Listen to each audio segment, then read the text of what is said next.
देखिए, हम कोई नसीहत नहीं दे रहे, बल्कि हमने उनको उनकी संवैधानिक जिम्मेदारी को याद दिलाया है जो वो भूल चुके हैं।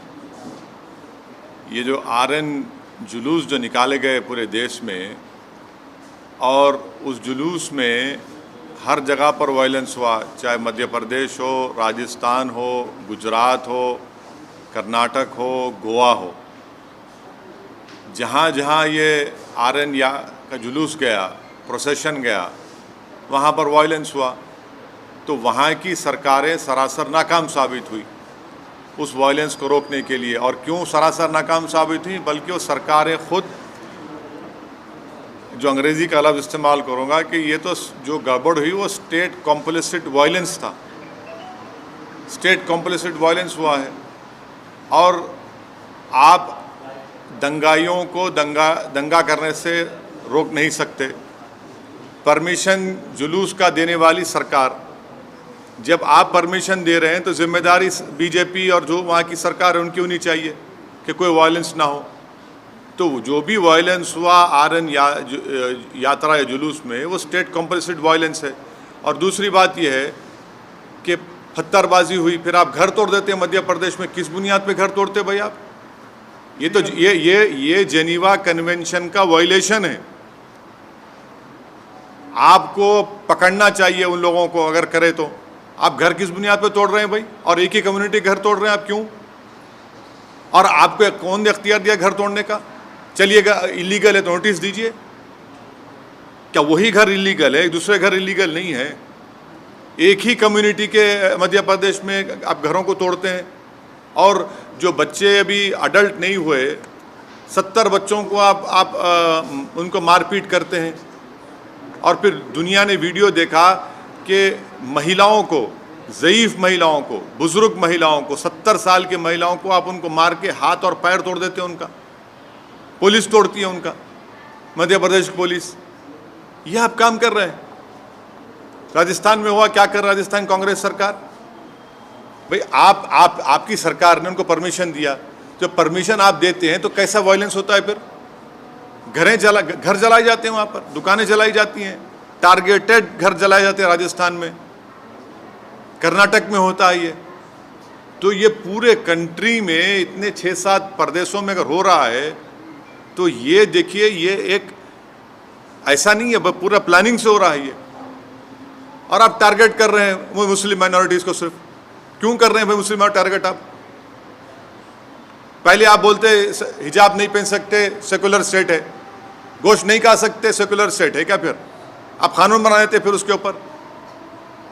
कहाँ पे रुकेगा बात? ये mob lynching, state sponsored violence, अब स्टेट कॉम्प्लिसिट वायलेंस, और संघ परिवार लो इंटेंसिटी वायलेंस कर रही पूरे देश में। ये परफेक्ट कर चुके हैं अपनी चीज़ को। लो इंटेंसिटी वायलेंस करते हैं, यहाँ करो, वहाँ करो, इधर करो। सरकार की जिम्मेदारी बताइए? सरकार की जिम्मेदारी है ही नहीं है। आप सो रहे थे, कैसा दंगा होने दिया आपने? कितने पुलिस वालों को सस्पेंड किया आपने? कितने आईपीएस अफसरों को सस्पेंड किया आपने? इससे बात साबित हो रही कि आपकी पूरी रजामंदी से, जिसको हमने कहा अंग्रेजी का लफ्ज़ स्टेट कॉम्प्लिसिट वायलेंस है, बिहार में होता है। हमारे खिलाफ बातें करते हैं, बकवास करते हैं। कैसे मस्जिद के बजा के झंडा लगाते हैं भाई? आप बताइए, कैसे लगाते हैं कोई भी? इसका जिम्मेदार कौन है? मैं हूं जिम्मेदार उसका। तो ये सब चीजें हो रही हैं। सर, करौली में बीजेपी तो ये अरेस्ट करने की एक्सोडस हो रहा है हिंदूज का, और कोई पुलिस वाला कुछ बोल रहा है कि सर वहाँ पुलिस वाला एडमिट करेंगे कि कैमरा पे गवर्नमेंट का फेलियर होता है इसमें। राजस्थान करौली में जो कुछ हुआ, मध्य प्रदेश में जो कुछ हुआ, गुजरात में आनंद, हिम्मतनगर, खंभाट में जो कुछ हुआ, कर्नाटक में जो कुछ हुआ, गोवा में जो कुछ हुआ, वहाँ की सरकारों की रजामंदी से ये स्टेट कॉम्प्लिसिट वायलेंस हो रहा है। और टारगेट पे कौन है? कौन उस प्रोसेशन का परमिशन देता है? सरकार देती है। तो सरकार जब देती है तो सरकार कैसे वायलेंस होने देती है वहाँ पर? और फिर मध्य प्रदेश में, राजस्थान में घर जलाए जाते हैं, दुकानें जलाई जाती हैं, और मध्य प्रदेश घर तोड़ते हैं। किस बुनियाद पे घर तोड़ेंगे भाई आप? कौन से कानून तहत तोड़ रहे हैं आप? बताओ, कानून बताओ हमको। और आप मासूम बच्चों को 13-14 साल के बच्चों को पकड़ के पीटते हैं, मारते हैं, रोड पर लिटाकर उनको। सर ये बताइए, रामनवमी के दिन जेएनयू में एक ये मटन नहीं खाना या नॉनवेज नहीं, आस्था के लिए आस्था मेरी आस्था नहीं है क्या? मेरी आस्था भी है हिजाब पहनना, मेरी आस्था नहीं है। तो आप एक काम करिए ना, फिर जितना एक्सपोर्ट होता है गोश्त उस दौरान में बैन करिए इंडिया में। मैंने गोश्त का एक्सपोर्ट आप बैन नहीं करेंगे क्योंकि आपको डॉलर मिलते हैं, और वो जो मासूम बेचारा जो दिन में 100 रुपये 200 रुपये कमाता, उसके कारोबार को आप लगाते हैं। आस्था की बुनियाद पर देश चलेगा या संविधान के ऊपर चलेगा? बता दीजिए आप। फिर मेरी आस्था क्या क्या होगा बताइए? मेरी आस्था भी है रमजान है, फिर शराब की दुकानें क्यों खुली पड़ी हुई है? क्या देश संविधान से चलेगा या आस्था पे चलेगा आप? यानी आपकी आस्था सबसे इंपॉर्टेंट है और दूसरों की आस्था क्या भाड़ में जाए? आपने हिजाब की बात की तो कहा नहीं भाई यूनिफॉर्म है, फिर यहाँ पर यूनिवर्सिटी में क्या गोश्त खाना क्या आस्था आ गया? कहाँ से देश कौन सी राह पे जा रहा है? बीजेपी को, संघ परिवार को हम शुरू से कह रहे हैं कि जिस राह पे आप इस देश को लेकर जा रहे हैं इससे देश कमजोर हो रहा है, और देश कमजोर हो रहा है, ये सरकार की जिम्मेदारी है। तो आरएसएस कहाँ से सर? हाँ, आप आरएसएस को नहीं जानते, हम जानते हैं ना। आरएसएस का स्टेट वायलेंस बोल रहे हैं। आपको हम बोलेंगे किताब पढ़ो, we our nationhood defined, bunch of thoughts. ये 2 किताबें आप पढ़ लो जिसमें आरएसएस के उस वक्त के सर संचालक खुद कह रहे हैं कि जब जुलूस निकलता था तो मैं बाजा बजाता था बोल के।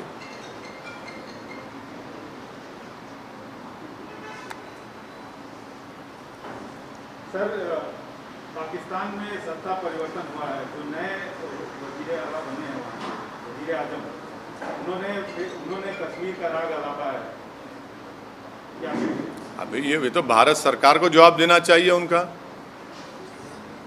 भारत सरकार उनका जवाब दिए, प्रधानमंत्री तो मुबारकबाद पेश कर दी उनको।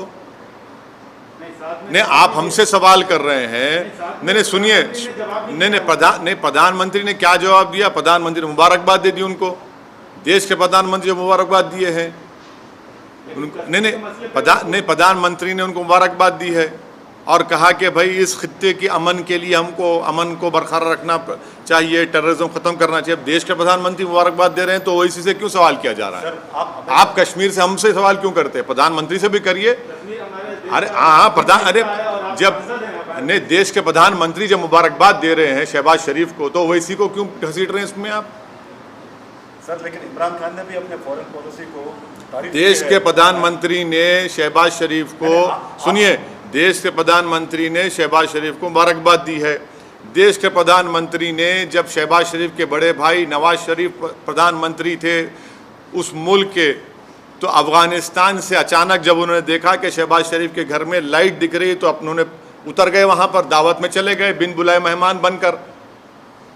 हैं, हमको क्यों बोल रहे हैं? फिर उसके बाद पठानकोट हुआ, आप प्रधानमंत्री से पूछिए, वो मुबारकबाद दी है। फॉरेन पॉलिसी नहीं, लेकिन अरे हम प्रधानमंत्री ने जो मुबारकबाद दी है शहबाज शरीफ को, असदुद्दीन ओवैसी को क्यों पूछ रहे हैं आप? प्रधानमंत्री चीन के ऊपर नहीं बोलते, प्रधानमंत्री चीन का नाम लेने से डरते हैं। प्रधानमंत्री वो इलाकों में जहां पर आज हम पेट्रोलिंग नहीं कर सकते, उन हिस्सों में जो भारत का हिस्सा पे चीन बैठा हुआ है, डेप्सांग में क्या हो रहा है, हॉट स्प्रिंग में क्या हो रहा है, डेमचौक में क्या हो रहा है, प्रधानमंत्री बोलते ही नहीं है। और मैं प्रधानमंत्री से कह रहा हूं कि हम इनकी खामोशी से ऐसा लग रहा है कि कहीं सियाचिन हमारे हाथ से चीन ना छीन ले।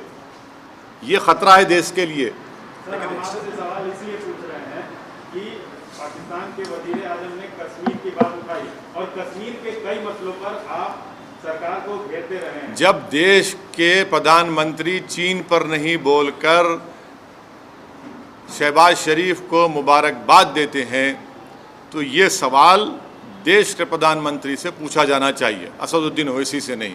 मैं देश का प्रधानमंत्री नहीं हूँ। देश के प्रधानमंत्री ने खुद मुबारकबाद और मीठे मीठे अल्फाजों में शहबाज शरीफ के प्रधानमंत्री बनने पर उनको मुबारकबाद दी है। वो कर्टसी है सर। हाँ तो अच्छा आप अभी प्रधानमंत्री के स्पोक्स पर्सन बन चुके हैं, जर्नलिस्ट नहीं रहे आप। मुबारकबाद पेश करता हूँ आपको। तो देखिए, ये सवाल करने का मतलब ये है कि मैं अपनी देशभक्ति को साबित करूं, और प्रधानमंत्री जब शहबाज शरीफ को मुबारकबाद देते हैं उस पर क्या बोलेंगे आप? आपकी जबान चुप हो जाती है। आपको उल्टा सवाल करना चाहिए प्रधानमंत्री से, बीजेपी से। दूसरे मुल्क का वजीर आजम हमारे कश्मीर के बारे में बात उनके सुनिए, उनके उस बयान के बाद ही मेरे देश के प्रधानमंत्री ने शहबाज शरीफ को मुबारकबाद दी। आप ही दे दीजिए सर, हाँ, आप ही दे दीजिए। देश के प्रधानमंत्री दे दिए ना, देश के प्रधानमंत्री दे दिए, शहबाज शरीफ को मुबारकबाद दे दिए। अब नहीं मालूम, हो सकता है घर में दावत है, चले भी जाएंगे, क्योंकि जब नवाज शरीफ के पास गए थे खाना खाने। कश्मीर वाले मुद्दे पे आप क्या कहेंगे सर? क्या कहेंगे हम तो शुरू से कह रहे हैं कि 370 हटाना एक कॉन्स्टिट्यूशनल ब्रीच था। बोलिए आशीष साहब। Sir, 2014 onwards, we have witnessed more justice kind of incident, which witnessed more lynching several of certain persons who are yet to proven guilty or accused in court. You see, this is clearly a state complicit violence, number one. Secondly, this is a collective punishment being given to one particular community. Third, this is a grave violation of Geneva Convention. Fourth, under what law the government of Madhya Pradesh has demolished houses of the Muslim community. Fifth, if they were illegally built, you cannot arbitrarily demolish any house. You have to give a notice. Sixth, you can regularize those houses. Seventh, it clearly shows their biased attitude of the Madhya Pradesh BJP's chief minister and his government towards the Muslim minority, because it is a state complicit violence. Earlier it was state sponsored, then it was mob lynching, now it is state complicit violence, and they have failed in protecting the properties and the life of a particular Muslim minority community. And the last point which I want the people of India to remember, how is it that the old Muslim women were assaulted? 70-year-old Muslim women, their elbows were broken, their heads were smashed. Who did this? It is the Madhya Pradesh police. What justification does the BJP government has towards this attitude? Almost similar kind of violence we have witnessed in Rajasthan also. Yes, it is. Yes, in what has happened in Rajasthan, Karoli is equally condemnable. Targeted violence has taken place. The Congress government of Rajasthan has supported this state complicit violence. They were the ones who gave the procession permission for RN procession.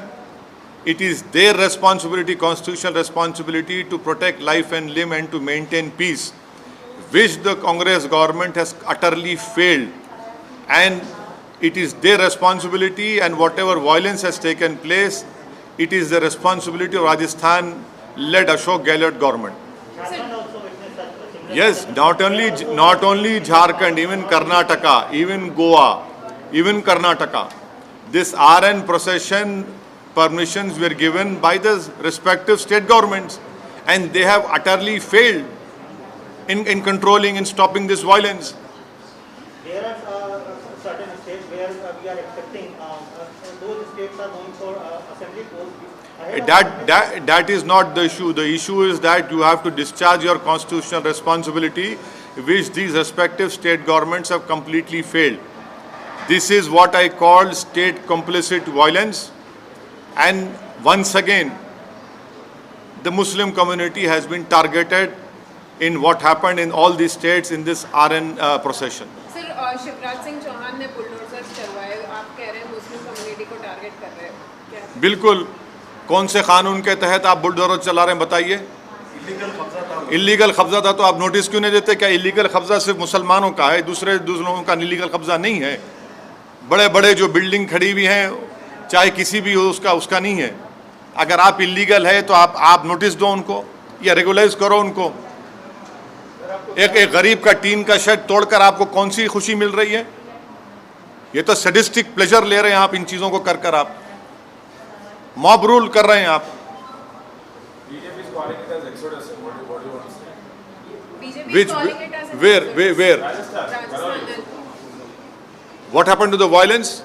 If exodus is happening, then what is the Congress-led Ashok Gehlot government doing? How is it that targeted shops were targeted and they were burned? I can show you videos of targeted burning of shops in Rajasthan, Karoli.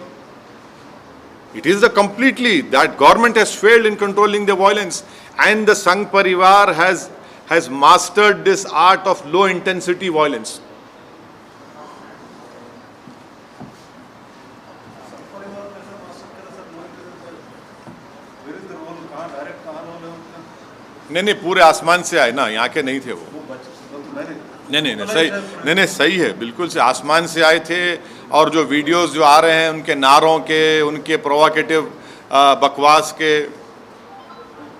एक जगह भी localise जो भी थे वहाँ पे localise क्यों? हाँ, और बिहार में मुजफ्फरनगर में वहाँ पर मस्जिद के ऊपर झंडा लगाना, आरएसएस वाला था सर वो। बिल्कुल। कौन रहते फिर वो लोग? कौन है? संघ परिवार। देखिए, वो संघ परिवार के लोग हैं, नहीं है। आप तो नहीं ना संघ परिवार के। सर, आप आरएसएस को क्यों संघ परिवार के लोग इस देश में लो इंटेंसिटी वायलेंस करने के लोग मास्टरी हासिल कर चुके हैं। कैसे कोई जुलूस के दौरान में मस्जिद के ऊपर झंडा लगा सकता है? पुलिस क्यों खामोश बैठी थी? क्या हम नहीं देख रहे कि आप हिजाब शुरू होता, कभी गोश्त शुरू होता, कभी दिल्ली का राइट होता, कभी मॉब लिंचिंग होती? क्या हो रहा है फिर ये? इनका फायदा क्या होता है सर? लोग ये बहुत अच्छा हेट्रेड आप पैदा कर रहे हैं इस देश के नागरिकों के खिलाफ, जो एक मजहब पे चलने वाले हैं। आप उनके खिलाफ हेट्रेड पैदा कर रहे हैं। सर उत्तर प्रदेश में जैसे बुलडोजर हिट हुआ, तो ये मध्य प्रदेश में जो बुलडोजर चला, आपको लग रहा है कि इसका विस्तार है? बुलडोजर का जो कॉन्सेप्ट बना है नया, उसका विस्तार हो रहा है? अगर आप किसी का भी घर तोड़ रहे हैं बगैर नोटिस दिए, तो वो नंबर 1 एक कलेक्टिव पनिशमेंट है कम्युनिटी के खिलाफ। सेकेंडली, अगर वो इलीगल तरीके से बनाया गया तो नोटिस देने का ये प्रिंसिपल्स ऑफ नेचुरल जस्टिस के खिलाफ है कि बगैर नोटिस दिए उसको तोड़ रहे हैं। थर्डली, आप वायलेंस को रोकते नहीं है, आपकी नाक के नीचे वायलेंस होता है और उसके बाद आप ये सब तमाशे करते हैं। तो ये घर को तोड़ना कौन से कानून के तोड़ रहे हैं घर? बताइए आप। नहीं, मैं दूसरा नहीं, मैं आपको कानून की संविधान की बात कर रहा हूँ। आप कौन से कानून के घर को तोड़ रहे हैं? बताइए हमको। सर मैं एक बगैर नोटिस दिए आप, ये तो जेनीवा कन्वेंशन के खिलाफ है। वो आपकी बात सही है सर, नहीं, मैं सही बोलता हूँ ना, गलत कब बोला हूँ मैं? वो एक मानसिकता जो जैसे बुलडोजर जो यूपी चुनाव में हिट हुआ, तो एक तरह से अप्रूवल मिल गया कि हाँ इस तरह से मध्य प्रदेश में आप जो आरएन प्रोसेशन में जो वायलेंस हुआ उसी पर स्टिक करिए। मध्य प्रदेश में जो घर तोड़े गए मुस्लिम समाज के, वो कौन से कानून के तहत शिवराज सिंह चौहान बीजेपी ने तोड़े? बताओ हमको। आपने क्यों परमिशन दिया जब आप वायलेंस को कंट्रोल नहीं कर सकते? अगर वो इलीगल थे तो नोटिस क्यों नहीं देते आप अपनी नाकामी को छुपाने के लिए, आप अपने स्टेट कॉम्प्लिसिट वायलेंस को छुपाने के लिए आप एक कलेक्टिव पनिशमेंट मुस्लिम समुदाय को दे रहे हैं। ये जेनीवा कन्वेंशन के खिलाफ है, ये इंसानियत के खिलाफ है, प्रिंसिपल्स ऑफ नेचुरल जस्टिस के खिलाफ है। इसको हर उस शख्स को जो संविधान पर भरोसा करता, यकीन करता, उसको कंडेम करने की जरूरत है इस हरकत को। आपने मध्य प्रदेश में 70-75 साल की मुस्लिम महिलाओं को सर फोड़े हैं, उनके हाथ पैर तोड़ दिया आपने। 13-14 साल के बच्चों को रोड पर लिटाकर आपने उनको पीटा। ये आपका गवर्नेंस है।